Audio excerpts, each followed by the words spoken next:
আগামী আসাম বিধানসভা নির্বাচনী প্রচারে ব্যস্ত শাসক বিরোধী। মধ্য গুয়াহাটিতে তৃণমূল কংগ্রেস প্রার্থীর ব্যস্ততা। ব্যাপক প্রচারে তৃণমূলের প্রার্থী অভিজিৎ মজুমদারের। মধ্য গুয়াহাটিবাসী নানান রকমের সমস্যা সমাধানের প্রতিশ্রুতি নিয়ে ব্যাপক নির্বাচনী প্রচারে ব্যস্ত তৃণমূল কংগ্রেসের প্রার্থী অভিজিৎ মজুমদার। নববার্তা টুডের এক প্রতিবেদন।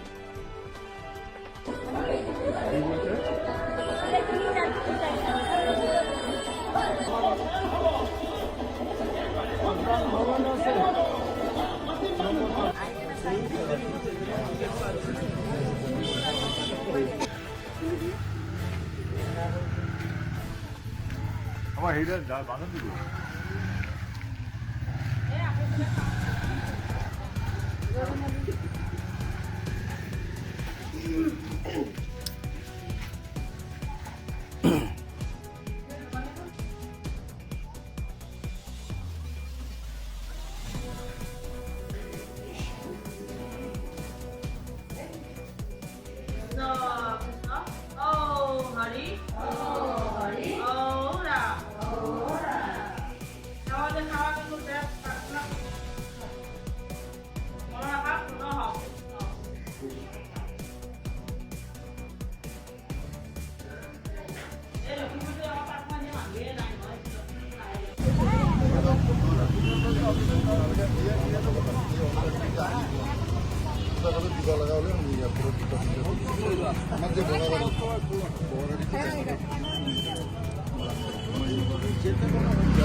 শুধু এইখানে না, ভোট পাবো আর অনেক কিছু। জয় বাংলা, মা মমতা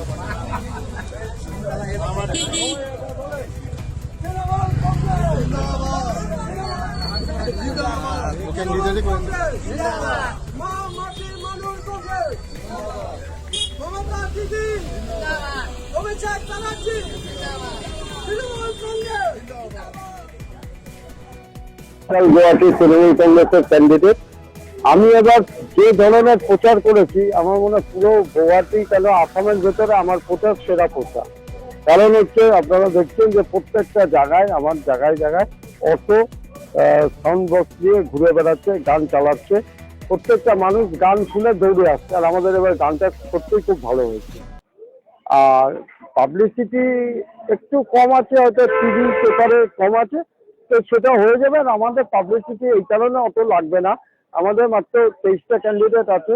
23টা ক্যান্ডিডেটদের মধ্যে আমরা এমন এমন ক্যান্ডিডেট দিয়েছি যে প্রত্যেকেই জেতার জন্য সক্ষম। এই কারণে আমাদের তৃণমূল কংগ্রেস মা মাটি মানুষ পার্টি। আমরা মা মাটি মানুষের সঙ্গে বাস করি। আমাদের লিডার নেই, আমাদের লিডার মা মাটি মানুষ। এই কারণে আমরা জানি যে তৃণমূল কংগ্রেস এবার বিপুল ভোটে জিতবে। আর সেন্ট্রাল গুয়াহাটির যদি কথা বলবেন, আপনি যে কোনো জায়গায় ঘুরে ঘুরে দেখেন যে প্রত্যেকের মুখে একটাই নাম, যে তৃণমূল কংগ্রেসই এবার জিতাম।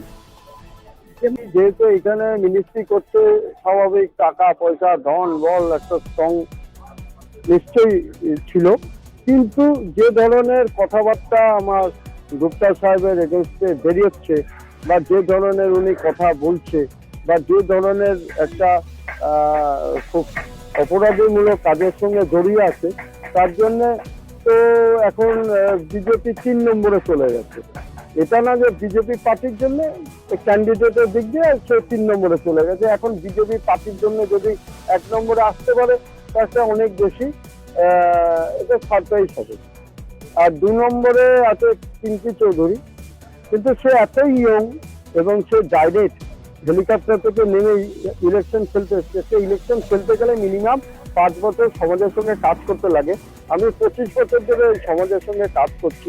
আমাকে যদি দেখবেন, আমি একদম স্টার্টিং থেকে লাস্ট অব্দি শুধু মানুষের সঙ্গেই থাকি। আমি বিভিন্ন সংগঠনে আছি, আমি লায়ন্স ক্লাবের সঙ্গে আছি, আমি পুরো খেলাধুলার সঙ্গে আছি, আমি নিজে ন্যাশনাল গেমসের ব্রোঞ্জ মেডেলিস্ট। আমি প্রত্যেকটা খেলার সংগঠন, খেলার যেটা সংগঠন এটাও তো খুব বড় সংগঠন, প্রত্যেকটা জিএসএর মেম্বার, আমি সব কিছুতেই আছি। বেঙ্গলি ভোট ব্যাংক নিয়ে আপনি কি নিশ্চয়ই বেঙ্গলি ভোট ব্যাংক এই কারণে দরকার, বাঙালিদের এটাকে ভাবতে লাগবে যে স্বাধীনতার পর থেকে একবার জনতা দল থেকে আমার অজয়দা দাঁড়িয়েছিল, অজয়দা জিতেছিল, তারপর থেকে সেন্ট্রাল গুয়াহাটি, আগে এটা ওয়েস্ট গুয়াহাটি ছিল, তখন বেঙ্গলি মেজরিটি থাকার পরেও কোনোদিনও বেঙ্গলি ক্যান্ডিডেট করেনি। এই প্রথম বেঙ্গলি ক্যান্ডিডেট করেছে এবং আমি এটা হিস্ট্রি করে যাব যে যেহেতু এটা আপনার প্রথম ফার্স্ট সেন্ট্রাল গুয়াহাটি নতুন হয়েছে, তো আমি যদি উইন হই বেঙ্গলি হিসেবে, তো এটা রেকর্ড হয়ে থাকবে। এই ছাত্রীবাড়ি, এখন ছাত্রীবাড়ি থেকে আসছি, এখানে বেঙ্গলি প্রচুর আছে, প্রত্যেকটা মানুষ আমাকে কিচ্ছু বলতে লাগছে না, তারা আমাকে ফোন করছে, প্রত্যেকটা মানুষের ঘরে ঘরে ঢুকে আমাকে ভাত খাওয়াচ্ছে, আমাকে মিষ্টি খাওয়াচ্ছে, তো এর থেকে আর ভালো কি আছে। আমি এটা করবো। দেখুন, প্রথম আমি যেটা করবো, এই যে বেআইনি উচ্ছেদ করছে, খিলঞ্জিয়া মানুষদেরও উচ্ছেদ করছে, এটাকে বন্ধ করতে হবে। উচ্ছেদ করলে তাদের নিজস্ব একটা জায়গা দিতে হবে, এইভাবে উচ্ছেদ হয় না। ফরেস্ট ডিপার্টমেন্ট সুপ্রিম কোর্ট থেকে রায় আছে উচ্ছেদের, ঠিক আছে, ওটা মানছি, কিন্তু তাদের যারা 30 বছর ধরে আছে, 25 বছর ধরে আছে, তাদেরকে সংস্থাপন না দিয়ে উচ্ছেদ করছে। এরপরে কি হচ্ছে, যে উচ্ছেদের মাটিটা ম্যাক্সিমাম জায়গায় ফরেস্ট ডিপার্টমেন্টে একটুখানি, ওটাকে অজুহাত, ওদের নাম দিয়ে উচ্ছেদ করে এই জায়গাগুলো ইন্ডাস্ট্রিকে দিয়ে দিচ্ছে, আদানি আম্বানিকে দিয়ে দিচ্ছে।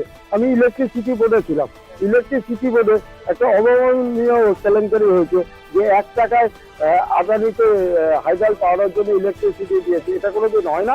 ইলেকশনের পরে আমার কাছে আসবেন, আমি সব বুঝিয়ে বলে দেবো যে ইলেকট্রিসিটি বোর্ডে কতগুলো জালিয়াতি হয়েছে। যেমন দেখা যাচ্ছে বিরোধী হোক, শাসকপক্ষ হোক, স্টার ক্যাম্পেনার যারা, ওনারা ওনাদের জন্য ক্যাম্পেনিং করছে। আপনার জন্য স্টার ক্যাম্পেনার কে আসবে? দেখুন, আমার জন্য স্টার ক্যাম্পেনার শতাব্দী আসবে, তারপরে আরো অনেকে আছে, কালকে ঘোষ ম্যাডাম আসছে, মমতা দিদির মমতা দিদি মনে হয় ওয়েস্ট বেঙ্গল ইলেকশন, ওর জন্য হয়তো আসবে না, কিন্তু